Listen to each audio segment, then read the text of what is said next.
Halo guys, mari sama-sama kita menyaksikan bagaimana Ubay sedang melakukan pangkas terhadap salah satu klien di Raden The Barber Linki.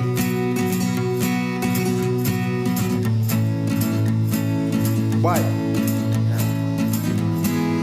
Raden Barber, jangan lupa bahagia.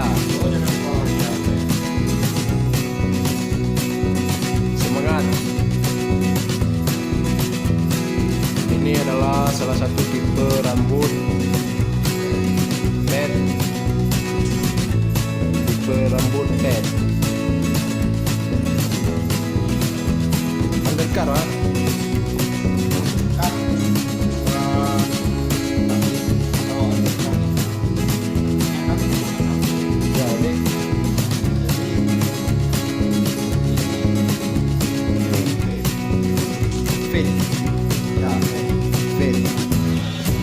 Jadi ini adalah salah satu tipe rambut medium fade.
Raden Barber,